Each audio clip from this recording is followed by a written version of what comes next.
तुम्हारा फोन हमारे पास बच्चों को देने के लिए अब बजट नहीं है। सारे डिब्बे खाली पड़े हैं।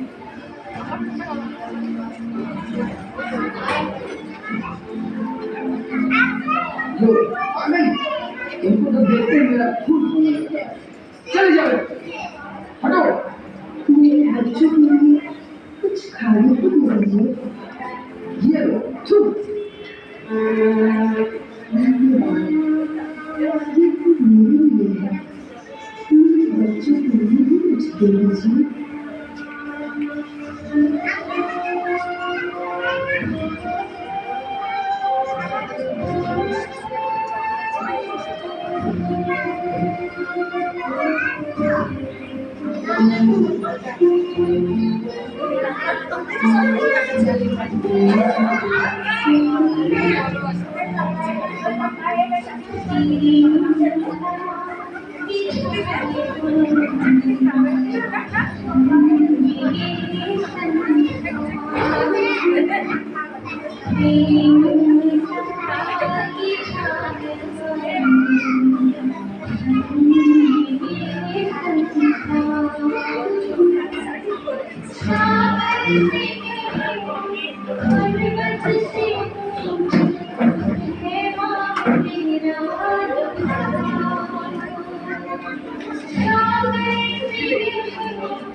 मदर, दुनिया भर में भूल है आपकी सेवा करने की।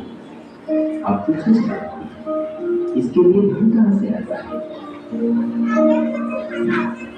मैंने कभी अर्थशास्त्र या वित्त शास्त्र की पढ़ाई नहीं की। मैंने बाइबल पढ़ा है और उसमें लिखा है कि पिता परमेश्वर सबका ख्याल रखता है। अगर ऐसा है तो पैसे की चिंता न क्यों करें? तो हम इस प्रेस कॉन्फ्रेंस को समाप्त करते हैं। मगर उस बच्चे की जान बचाने के लिए हमें इस दवा की जरूरत है जो हमारे देश में नहीं रहे। अगर इसे मंगवाते हैं तो दवा आने में कम से कम 2 या 3 सप्ताह लग जाएंगे। तब तक बहुत देर हो जाएगी। चलो हम प्रार्थना करें। मगर इस सेक्रेटरी को उन्होंने यह पैकेट दिया है। इसमें कुछ बची हुई दवाएं हैं। उन्होंने कहा कि ये आपके काम आ सकती है। मगर ये तो वही काम है जिसके लिए हमने प्रभु परमेश्वर से प्रार्थना की थी। प्रभु ने हमारी प्रार्थना सुनी। अब वो बच्चा बच जाएगा।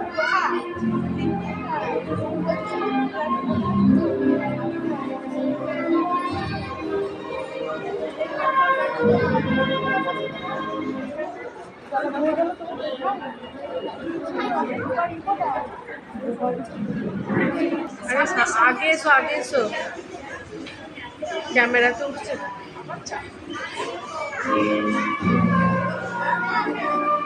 सामने भी পুরোটা ঢাকা দিয়েছে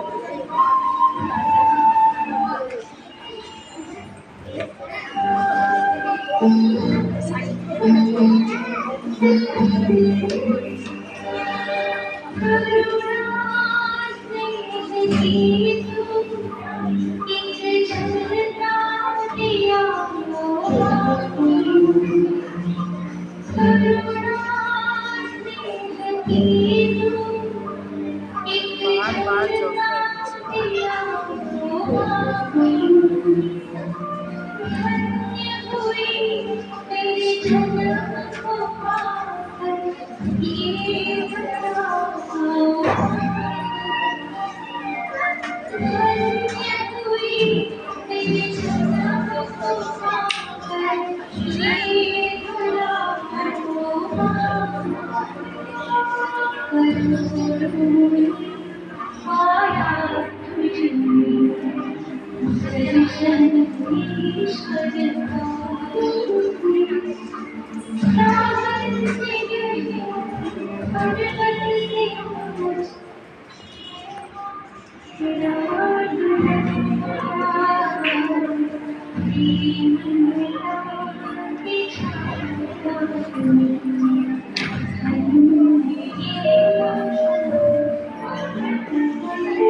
मदर, वॉशिंगटन से अमेरिका के राष्ट्रपति बिल क्लिंटन का सर्वजन प्रार्थना सभा को संबोधित करने के लिए आपके पास एक निमंत्रण पत्र आया है।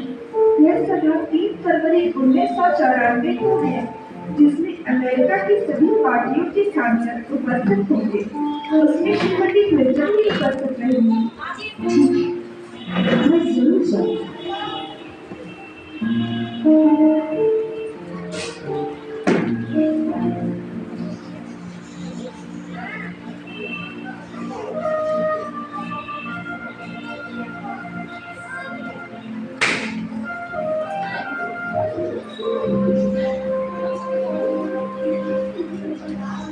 आज विश्व भर में फैली अशांति का मुख्य कारण है भ्रूण हत्या।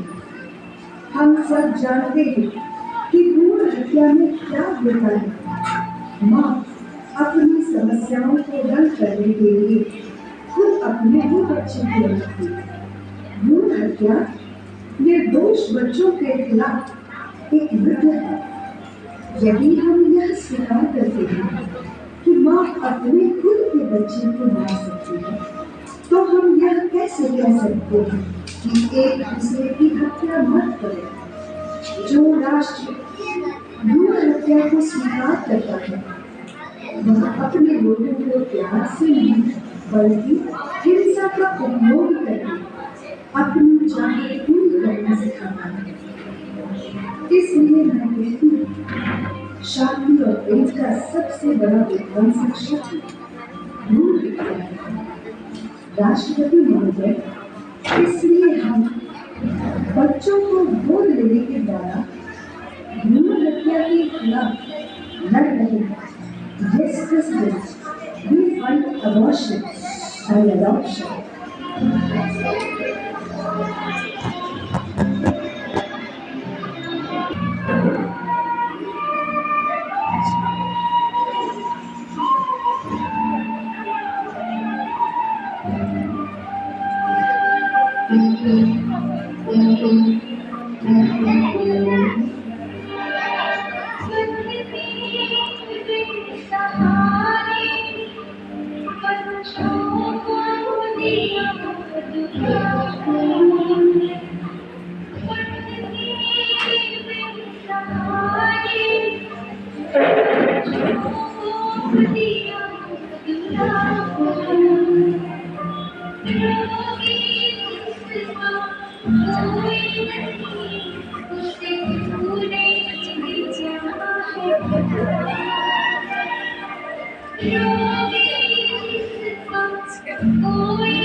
मिस्टर फिलिप हबी, मैं लखनऊ इसलिए आई हूँ कि बेरूत के पश्चिमी हिस्से में एक अनाथालय है, जिसमें करीब 100 मानसिक रूप से विकलांग मुस्लिम बच्चे इजराइल और लेबनान के बीच फंसे पड़े हुए हैं। युद्ध के कारण अनाथालय के कुछ कर्मचारी मारे गए और बाकी उन्हें भूखे प्यासे छोड़कर भाग गए। यदि कल सिर्फ एक दिन के लिए यह युद्ध रोक दिया जाए तो मैं बॉर्डर के उस पार जाकर बच्चों को सुरक्षित ला सकूंगी। मदर, मैं अमेरिका का एक एम्बेसडर प्रेसिडेंट रोनाल्ड रेगन हूं। मैं यहाँ कुछ आवश्यक कार्य के लिए आया हूँ और इस समय युद्ध रोकना असंभव है। परंतु मां मरियम से मैं प्रार्थना की कि कल 14 अगस्त को एक दिन के लिए यह युद्ध रुक जाए। मदर, इसके लिए तो आपको इजराइल के प्रधानमंत्री मिस्टर बेगिन से बात करनी चाहिए, मदर मेरे से नहीं। और आपने क्या सोचा? आज एक दिन के अंदर युद्ध विराम का आदेश पारित हो जाएगा।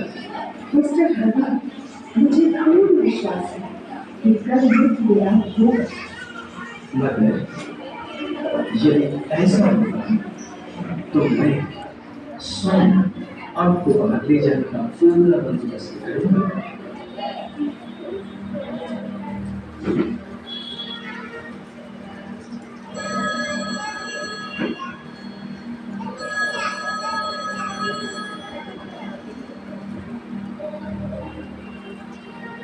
हेलो, अच्छा, तो कल के लिए युद्ध रोका जा रहा है। ठीक है, धन्यवाद। मदर, आप कल बेरूत जाने की तैयारी कीजिए। कल एक दिन के लिए युद्ध विराम की घोषणा की।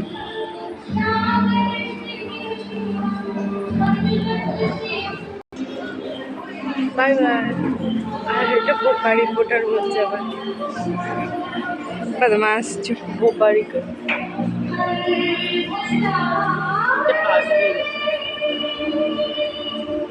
মান্দারগুলো পিছনে